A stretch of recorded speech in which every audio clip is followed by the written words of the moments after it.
Hey everybody, it is Mike Young with aPlantBasedDiet.org. It's our 501c3 nonprofit, and I'm here with some good news, and it also kind of revolves around our healthy vegan food certification that we have. And if you want to find out about that, just watch what we're doing. But the good news is that the environment can be helped. And the other good news is your health can be helped.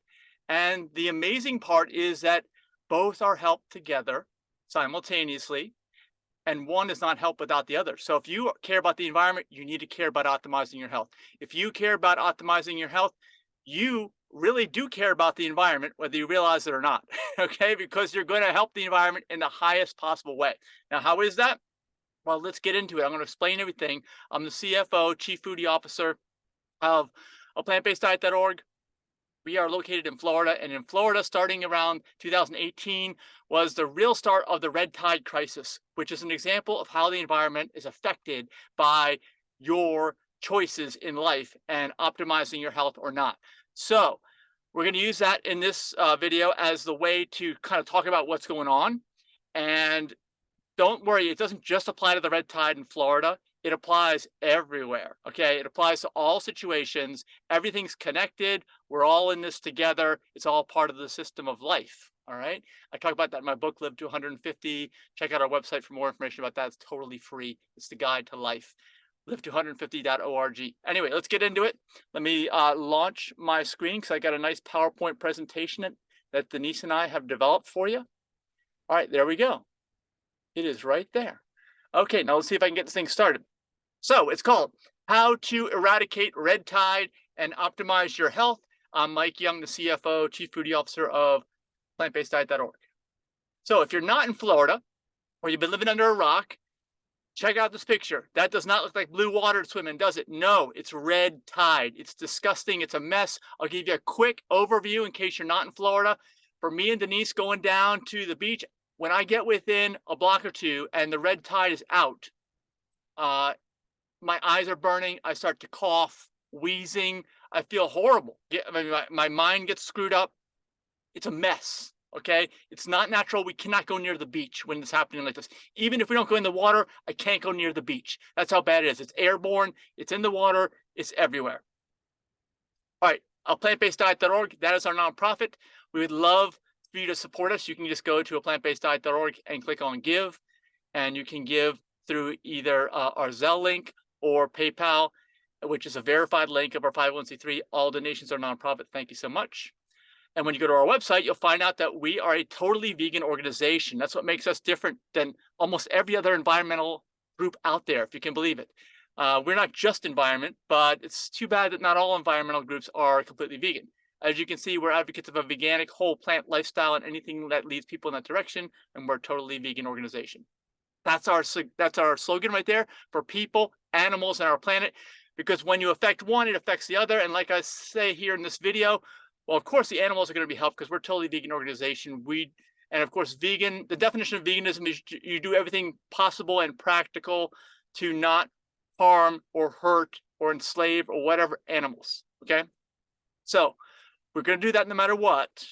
But what about your health? What about the environment? That's what this talk is about. All right, we are located in Silver Springs, Florida, which is our headquarters, and our mailing address is in Naples, Florida. But we are not just in Florida. I'm just telling you that because that's where our Florida people are in a lot of these areas, and you may recognize us. So, okay, this is when I started out. It says 4 years ago, but it's almost 5. This video was put together by me on our YouTube channel, which is the same name of PlantBasedDiet.org, or just go to PlantBasedVideos.info. That is a shortcut to it. Please subscribe to the channel. It helps us out financially too when you subscribe and you watch and you like our videos. That's awesome. It's another way to support us. So thank you. Anyway, I put this video together hoping for a good response in August of 2018. And you know what? There's 76 views. No, not so much of a response.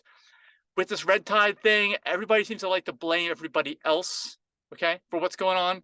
And I hope that the collective consciousness is changing so that that's not the prevalent attitude anymore. And I'm hoping that this video will be much better received.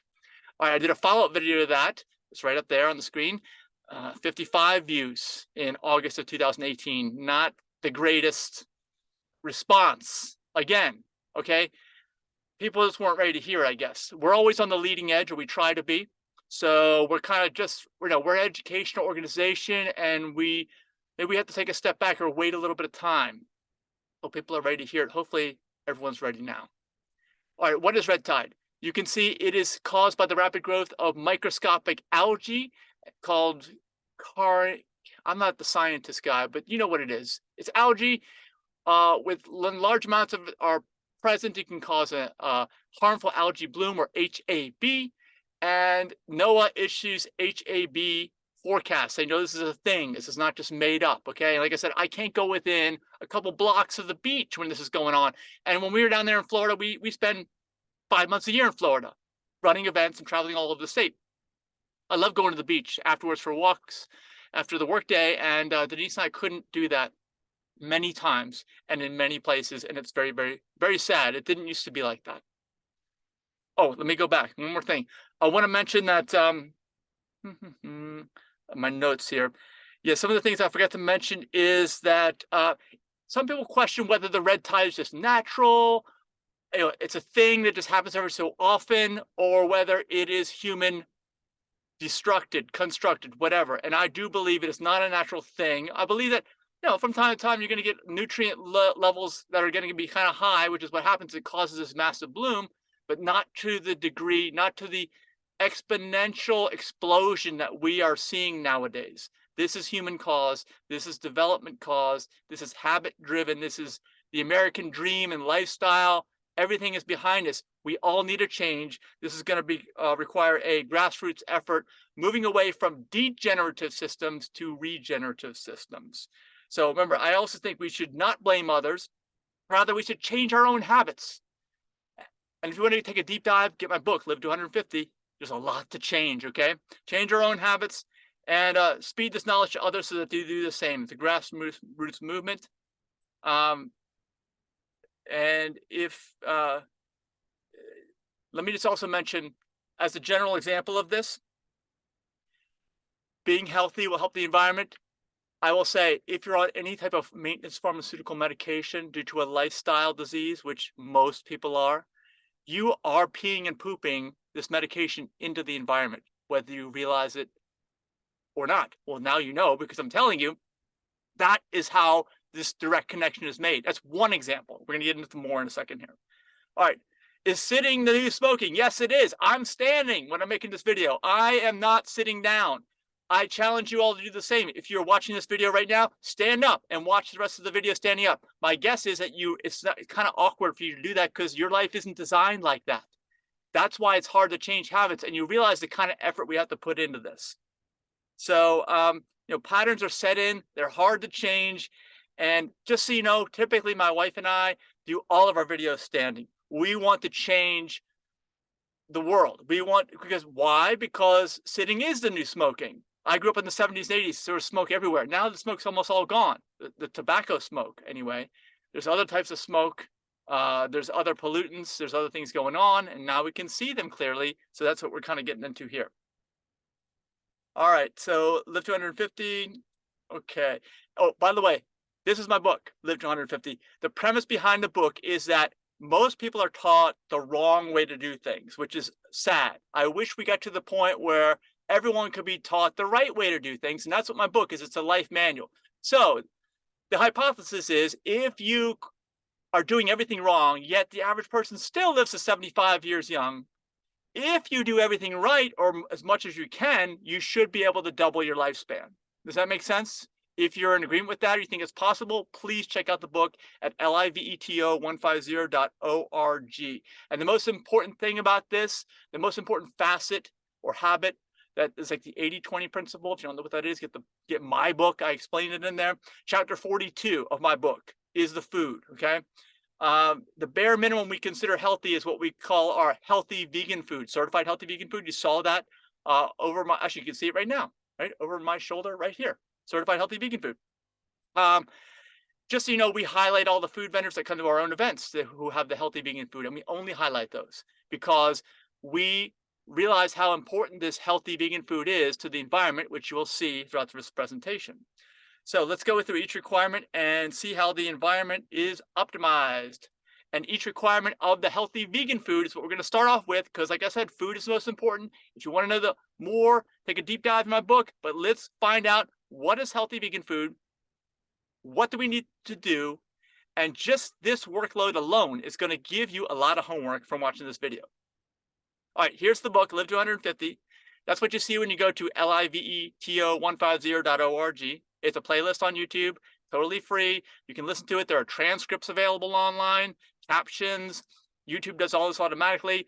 They're all in order. There's 152 videos, which is 150 chapters and 2 introductory chapters. There's the food, chapter 42 I was telling you about. That's the most important one. And this is what the certified healthy vegan food logo looks like. If you see it, please patronize those vendors. Please buy your stuff. Vote with your dollar. Please, only if you can, try to transition into buying just healthy vegan food or better. That's what we want you to do. All right, so for certified healthy vegan food, there are 6 different concepts that need to be addressed, as you can see there.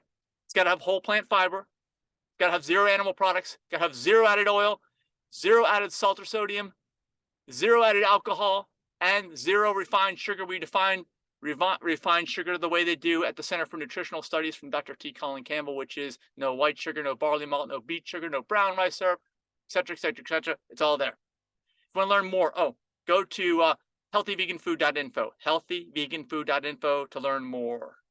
All right, so animal products is the first one. No animal products. It's very inefficient use of land. Look at those, there's nothing even green there. The biggest problem with animal products is not only is it not efficient, but they pee and poop all over the place. And do you think their pee and poop goes into sewage treatment plants or anything like that, like the human waste does? No. It runs into the water. It adds a giant nitrogen load, because it is fertilizer, okay, to the water supply that's not natural. See that picture right there of all those livestock? That's not natural. Humans have assembled that into, the concept of animal husbandry, animal agriculture. It's not natural. The earth and life was not designed to operate that way. And that's why all that extra nitrogen and other, basically life boosting, exploding things, and also contaminating, runs into our water supply. You could have this, right? This looks a lot better. It's green. You could have plants instead of animals, and you don't need the animals to grow these plants. One thing I also want to mention is that a lot of these animals that are on farms, they're sick. They're given drugs. They're given pharmaceuticals. Just like I talked about earlier, where do those pharmaceuticals end up? In the water supply, too, contaminating the water supply. So you've got just a general inefficient practice in general, okay? Because it would take, it takes large amounts of land, probably like 10 times as much land, to produce the same amount of food as it does 1/10 the land to just produce plants if you're only eating plants, okay? So not efficient. Excrement goes into the water supply, and their pharmaceutical drugs go into the water supply. None of that happens when you do plants, as long as you do plants right. Next one. Fishless oceans. Wait, let me talk about that. This is part of the problem. Because of all the fishing going on, and I know that there's a lot of water rights organizations that are, believe it or not, supported by fishermen. They'll say they're sports fishermen or they're tourists or whatnot. But the problem is that we're going to have fishless oceans. The imbalance is dramatic, and we need to stop fishing altogether. It's not natural. It's not needed. There are other things that we need to be focusing on at this point in time. And that includes the farm-raised fish. As you see here, there's all kinds of issues with farm-raised fish. They're crowded in the small tanks, packed so tightly, filthy water, they're barely able to move, etc., etc. Of course, there's all kinds of chemicals and other things in with those fish as well, okay? And you don't need fish oil. That's a whole other thing. So let's talk about, the animal protein in general, before we get on to the next one. Why am I even talking about this? I'm just giving you extra detail because the really one big thing that you need to know is that animal protein is a carcinogen and causes cancer in humans. Who says this? Dr. T. Colin Campbell of the China study. Check out that slide right there. Check out his book if you're not familiar with it. Animal protein turns on cancer, according to Dr. Campbell. Check it. Check that book out if you don't believe me. But aren't there enough reasons already why you want to totally give up animal products? I think so. A lot have to do with your health. A lot have to do with the environment. They are intertwined. All right, there's the fish, the drugs, even if it's just the pharmaceuticals going into the water supply because of sick animals on these farms that farm animals for your meat eating pleasure, you're going to hurt the fish because those pharmaceuticals end up down in the water. That's the problem. Oh, and by the way, this is from the I think the U.S. Geological something USG some government organization. They already know. Check out how this whole process works. They know it's bad. They know that we need help. And the bottom line is you just got to go back, like we showed over here, to eating plants. Because when you do this and you farm the plants correctly, you don't have these problems. And remember, you got to do it correctly, though. All right. Next one, no alcohol. Why? It's a group 1 carcinogen. You see it right there? Alcohol. It's just like smoking. It's just like processed meats. It's all in the same category. I know a lot of people don't like to talk about it because literally like every restaurant serves alcohol, but we need to talk about the elephant in the room. All right, these foods are fermented and spoiled. You can use these foods as plant compost to grow your plants instead. You don't even need animal manure if you get to a certain balance point. That's the goal. Veganic farming, if you don't know what that is, we talk about that. So please don't use alcohol. Like I said, if you got spoiled plants, you just put them in the compost pile. You don't need to drink them. All right, another thing I want to mention is that with alcohol, you make bad decisions. Whiskey makes bad decisions. Beer makes bad decisions. And 5 warning signals. You're about to make a bad decision. Maybe you're drinking wine that pairs with bad decisions. Truly, come on, people. You know that some of the worst decisions you've ever made happened after drinking alcohol. And you could have decided to not help the environment out as one of your bad decisions. And I'm not kidding either, okay? So this is one of the reasons why you want to avoid alcohol. Bring the alcohol. I'll bring the bad decisions. We don't want to do that. Of course, there's all kinds of auto accidents and things that happen because of people under the influence of alcohol. It's just nothing that is going to be worthwhile. The bad is almost always going to outweigh the good. And yeah, I wanted to mention one other thing. I understand how alcohol came to be about. I talk about this in my book, Live to 150. You know, back in the day, we didn't have refrigeration. We didn't have freezers. We didn't have reliable long distance transportation. We couldn't get that food we needed or wanted. We had to preserve it in some way, and alcohol was a great way to do it. You know, in terms of the beverages, they didn't spoil. The plant beverages, you can keep them all winter long or whatever. They didn't spoil because it's alcohol. Alcohol is a great cleaner, actually. But I understand where we came from, but we're in 2023, and we don't need that anymore. This is what we need to be teaching people. All right, next one, whole plant fiber. Plants contain fiber, and they are the only thing that does. Realize it or not, animal products contain 0 fiber. Simple as that. Next one, no added oil. Oh, let me go one other thing. 95% of humans do not get enough fiber on a daily basis. Fiber optimizes your gut health. This is according to Harvard University. 95% of humans don't, because you don't eat enough plants. You're eating animal products. Another reason to not eat animal products and only eat plants.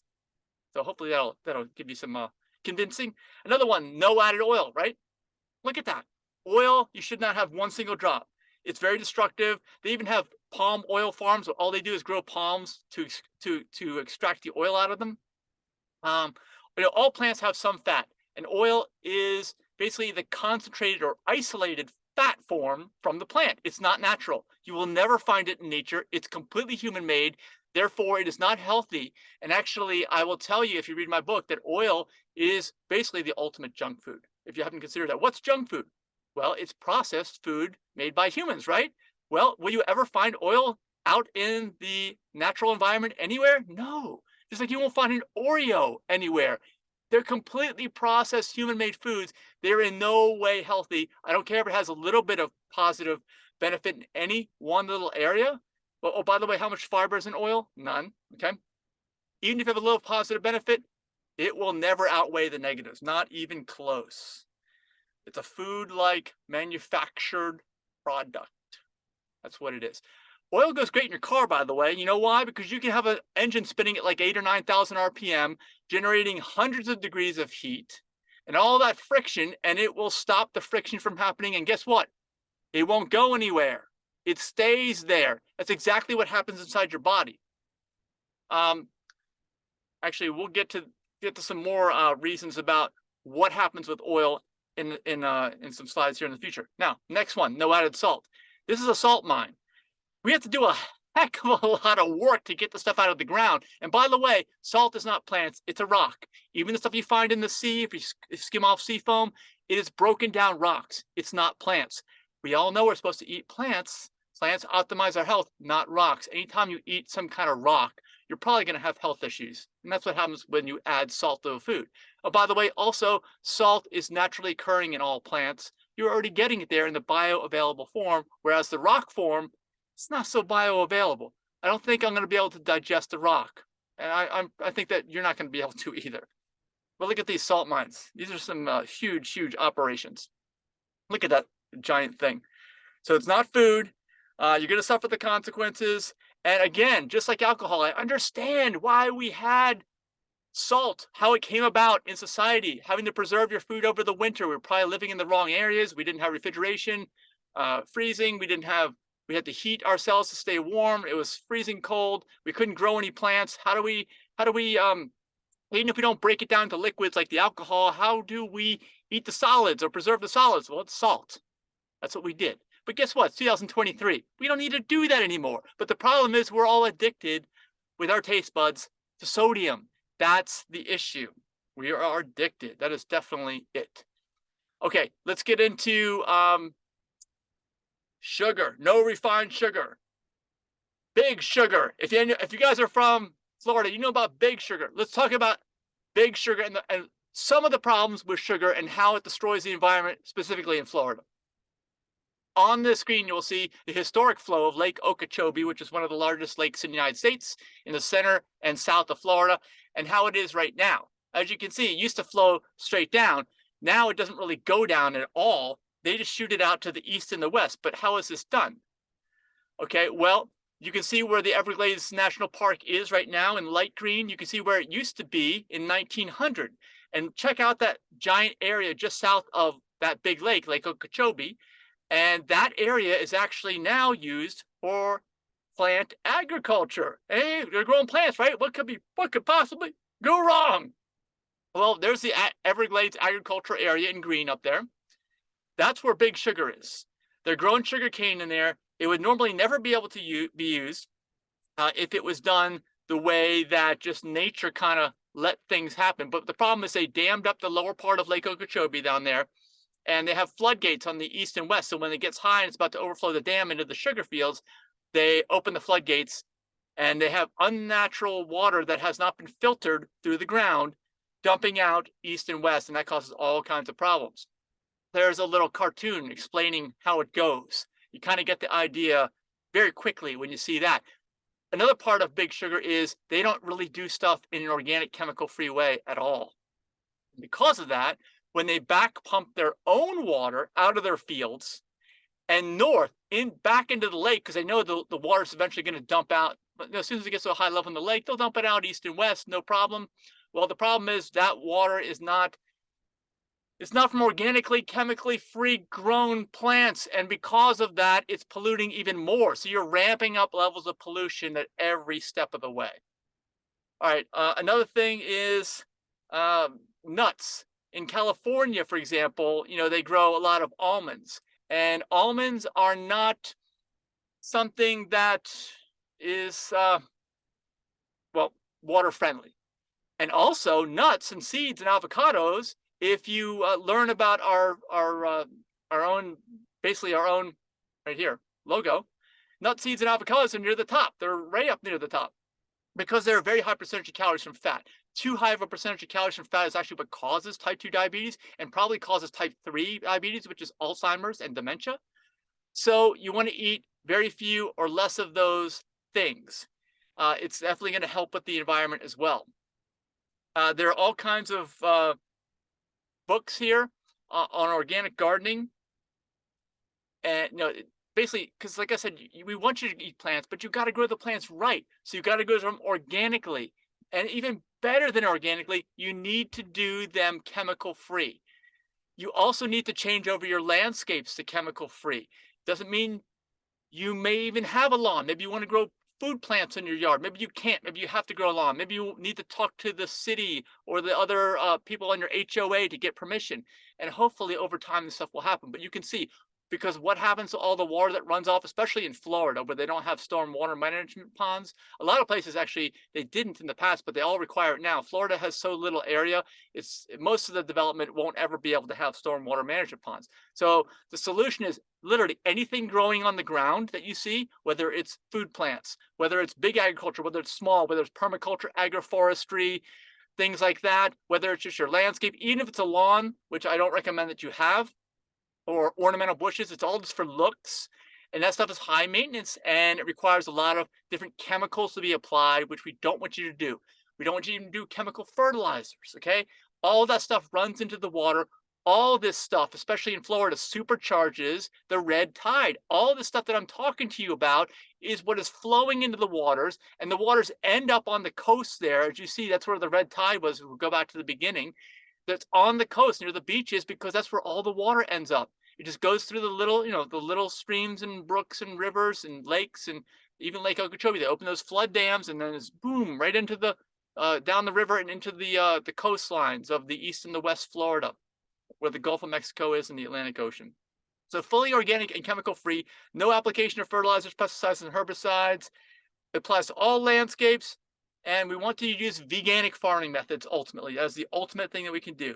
No chemicals in the landscapes. Next thing, there's veganic. This is the kind of thing we're into. That's why I want to show you that we are actually into this stuff. We've been into it for a long time. But again, it's another concept that people weren't ready for. But hopefully now in 2022, 2023, people are ready for this, okay? We really need people to be ready. Please talk to people about this. All right, let's get into another issue, let's say that's happening in Florida.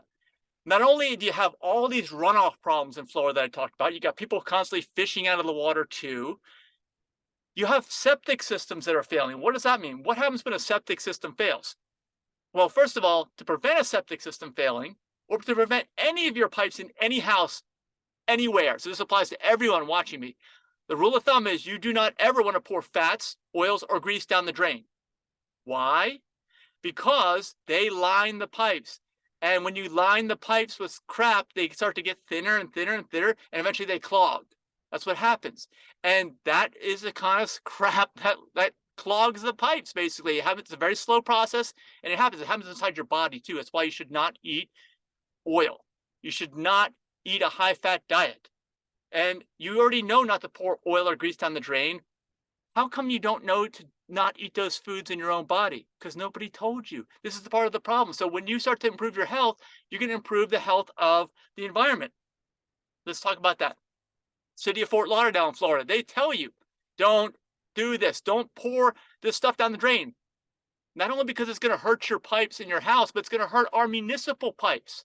So if it's hurting their municipal pipes, eventually, even when it gets to the sewage treatment plant, they're going to have to try to pull that out, or they're going to have to dump it in. And either way, it's going to cause problems further and further down the line. Now, let's go to septic systems like we talked about. How does a septic system work? As you can see, there's a house up there. There's this, when you flush a toilet, you put stuff down the drain. If you accidentally pour grease down the drain, it runs into the tank.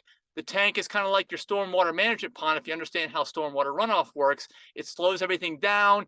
It tries to filter it out. And when the water rises to the top of the tank, eventually it overflows and it goes into the drain field. When it's in the drain field, it kind of branches out all over the place and it seeps into the ground. Now, the problem is when you put these greases and oils down the drain, eventually it's going to clog up your drain field. And instead of going down into the ground, it's going to not be able to go down. It's going to start rising up and you're going to see it on the surface of the ground. That's a failed septic system. So basically you're taking raw sewage and it's just going right. It's on the surface of your property, kind of like animal agriculture we talked about earlier.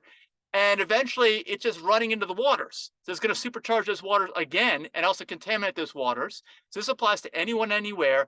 And you understand how optimizing your diet here, optimizing your health here is going to prevent messing up your septic system, and your sewer system, really, and public sewers.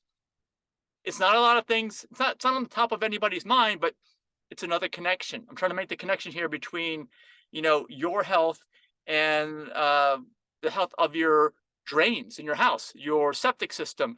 The issues with lots of failed septic systems have to do with the people living in the house eating a very poor diet, believe it or not. I know it's probably nothing you've heard before, but this is all how it works. All right. Here is what the drain field looks like. It should just basically, after it slows down from the tank, it should go in there at a slow rate and it should seep into the ground. A healthy drain field just goes right down.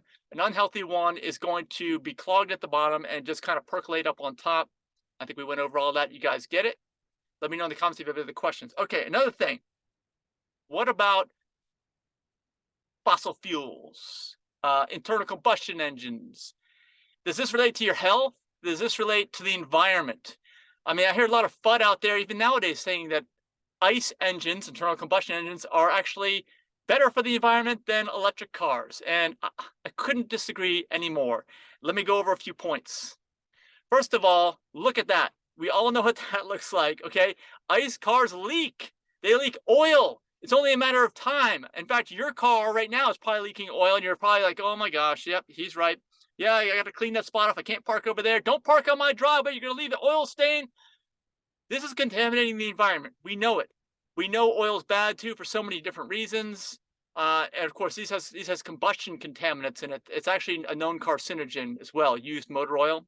So that is definitely one of the problems. Then another problem is just filling up your car with fuel. This warning sign is on fuel pumps. It's also in parking garages in some areas because they know how the exhaust fumes from your car are, which, by the way, do not ever go into an enclosed space. It will kill you in a few minutes. That's how dangerous these internal combustion engines are. I cannot believe that people think that these are okay. All right, this says breathing the air in or skin contact from petroleum products can expose you to chemicals including benzene, motor vehicle exhaust, and carbon monoxide, which are known by the state of California and everywhere. I'm not a fan of the state of California, but I'm just saying they're known to cause cancer, birth defects, other reproductive harm, and of course, environmental damage. If you are breathing in vapors because they're outside at the fuel station, what's that doing to the environment? Think about it. Every time you're releasing these vapors out, yes, it's harming your health and it's harming the health of the environment. That is not part of a natural balance. And there you go. Using a generator indoors can kill you in minutes. Same with your car. If you were to accidentally run your car engine in a garage without the door open, it would literally kill you in a few minutes. It's incredibly dangerous. Internal combustion engines are incredibly dangerous. And if that's happening in a few minutes in your own place, imagine what it's like, just life outside in general, having all these millions and billions of engines constantly running around us. You don't realize it, but it's affecting your health in a negative way. You are in this like soup of exhaust, where a better choice would be to concentrate that in a more remote location, aka a power plant, electric plant, right? And when you do that, you can actually use fewer parts, fewer systems, because each vehicle has to have a system, which a million things can go wrong. Your check engine light coming on, that's your system going wrong. You're polluting more then all of a sudden, and you got to go get it fixed. What a nightmare, okay? Electric cars don't have those, obviously, but the power plants can do a better job. They have bigger budgets, and they can clean the air better and only have it at one source where almost everyone is not breathing it in close contact. That's the problem. That's what smoke looks like. That's what the exhaust looks like. And this stuff, whether you see it or not, is coming out of all your exhaust pipes all the time, and you're breathing this shit in everywhere because these engines are literally everywhere, and they're leaking shit all over the place. It's destroying the environment, right? Yes, there's no question about that. All right, you could just, especially in Florida, just put up a garage or a roof over your electric car like you see in that picture and totally charge for free with no emissions and no power plant. And let me also bring up another point. During COVID, remember how good the air quality was when everyone was inside? Now think about this. I've heard people say, well, these electric cars, they're coal powered and you are killing people with electric power plants. Really? Well, during COVID in 2020, almost nobody had an electric car.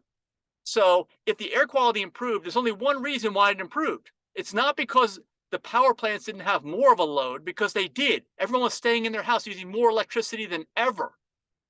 The reason why the air got so much cleaner and things started to reverse was because of the lack of internal combustion engines running.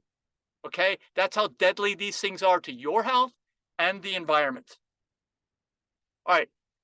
Another thing that people bring up is cobalt in electric cars, electric batteries. Actually, they're in your phone over here. They're in your laptop. They're in everything. Watch my video on here. This is another channel I have called adigitalnomad.net, but it's not an issue. There's a lot of FUD going around: fear, uncertainty, and doubt.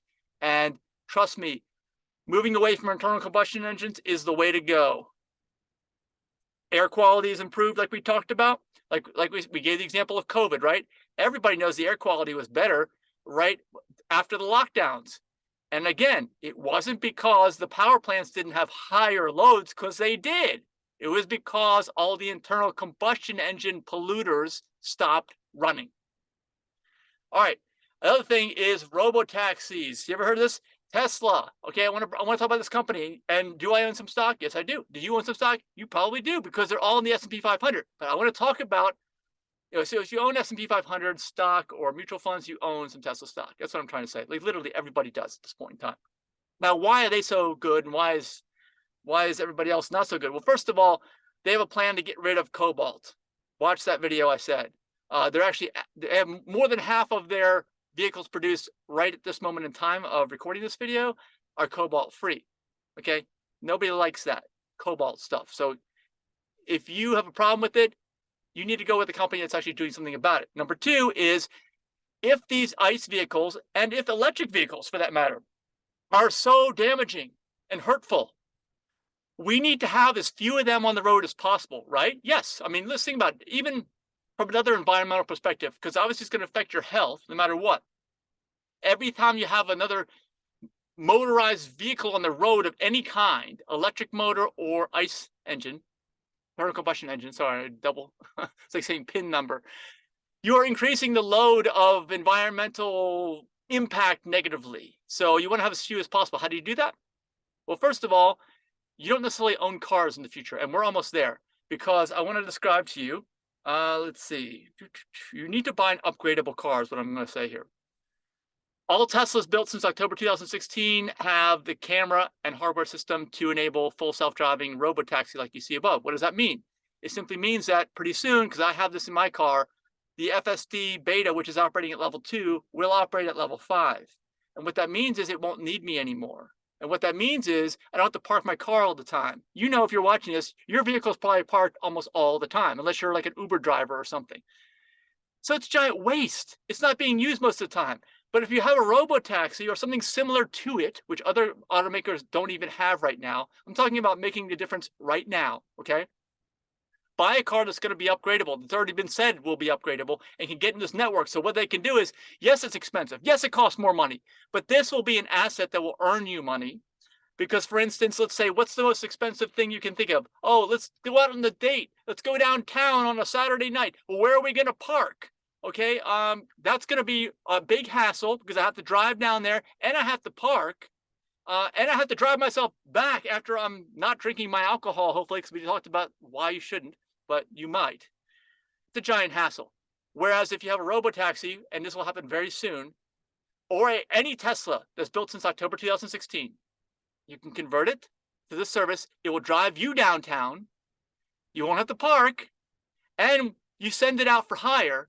So it earns you money while you are doing your thing downtown Saturday night. And then when you're done, you send it back to you to pick you up and drive you home safely. Even if you're under the influence of kava or kratom or whatever else it is, you got no problems. How about that? Well, this is available today in 2023. And so your health's going to benefit. You're not going to get hurt. Okay. You're also, it's not going to hurt your wallet as much, even though it may seem like it does, because the upfront cost is higher. This is an asset that's earning you money. It's kind of like real estate in a way. So think about that. This is not financial advice. And again, what it's going to do, bottom line, it's going to improve your health. It's going to improve health of the environment, less vehicles on the road. Also, natural gas. Don't use it in your house if you don't need to. Almost everybody doesn't need to. Another combustion source. Again, we talked about the combustion sources were what was destroying the air. And we proved during the COVID lockdown that you should not use internal combustion if you don't, or any combustion if you don't have to, because that was what's tipping the balance out of our favor. The environment was starting to repair. Well, we didn't have to have all those things. So take fuel out of your house, no propane, no natural gas as well, or your vehicles. Go to full electric, go to self-driving, go to Robo Taxi. Like I said, go all the way. Every time you take a step, it's another step to help the environment, another step to help your health. Okay, you're helping both. So clean air, more power plant use, but lower lower pollution dramatically during the COVID lockdowns. Yes, yes, yes. And oh my gosh, another factor about COVID lockdowns, it has some good things and has some bad things. I wish it didn't happen, but I like the remote work aspect of it now. I like the fact that we realized that it was internal combustion engines that were screwing up our air quality. And also depression was a big thing because people weren't outside and they weren't moving. You got to move. That's why I'm standing up. That's why I'm not sitting down. I don't sit down in any of my videos. I'm standing up, like I said earlier. You should do the same. Hopefully you're doing it now. Okay, how can you support us? Oh, before we get into that, what are any other issues? There's other issues: effective stormwater runoff, which I talked about earlier, reducing impervious surfaces, and the Lake Okeechobee floodgate openings, of all the politics and the way that works. We're not getting into that. There's other things you can constantly take more of a deep dive. If you have any other questions, let me know in the comments. I just want to kind of close this out. So basically, you see that all these steps, you recognize that simply going vegan is not going to improve the environment or eliminate the red tide. There's too many other things that I described that go beyond veganism, that talk about optimizing your health. But veganism is important. That's the baseline. Everybody needs to be vegan. If someone's not vegan and they're talking about the environment, I don't understand how they can be qualified to discuss it. Okay, that's the baseline. It's not even the end all be all, right? What I'm talking about here is a large part of optimizing both the environment, health, and your health. So since the red tide is so pervasive in Florida, I do believe all these steps are necessary, and possibly even more that we haven't thought about yet. But they'll all kind of be of the same regenerative concept, systems that create the correct balance in nature and in your body. We're all connected. You cannot optimize one without optimizing the other, and vice versa. All right, so what can you do to help support us? We have these events in Florida, in actually northern Florida and southern Florida, and also in the DC area, these Plants at Table events. Find out about them at plantbasedevents.info, plantbasedevents.info. That's our calendar. Those are once a year. We have them in, I think, 2 of them in March in Florida at the end of the growing season, and 1 in October up north in DC area at the end of that growing season. And what do we do? Oh, what makes these things so special is because they're farm to table events.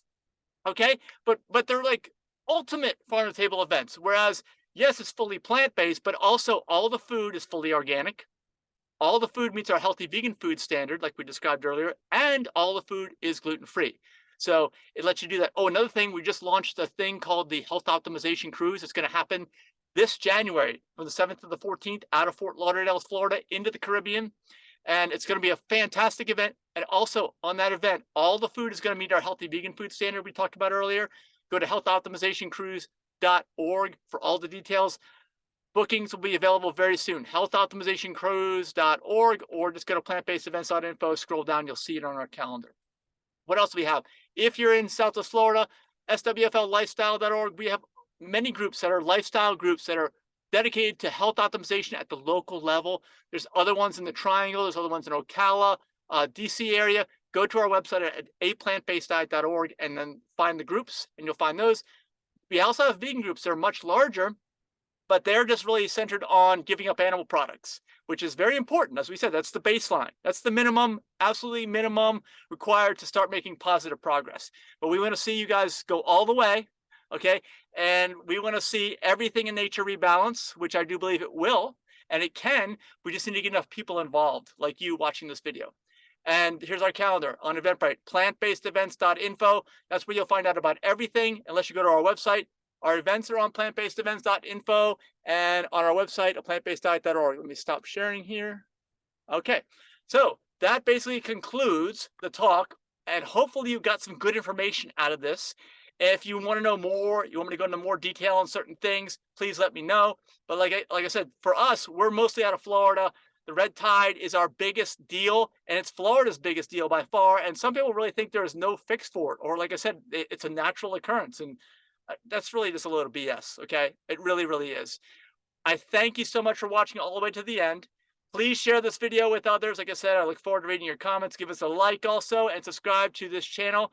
And we will see you in the next video. And like I said, I will also do some follow-up videos to this with your health and the environment and the correlation there. And I can't wait. Maybe I'll see you on the cruise, the health optimization cruise in January. First ever. No one's ever done a cruise like this before with this level of healthy vegan food from PlantBasedDiet.org, our nonprofit, and certified healthy vegan food at healthyveganfood.info is where you find out about all the information on that. Thank you so much for watching. Bye-bye.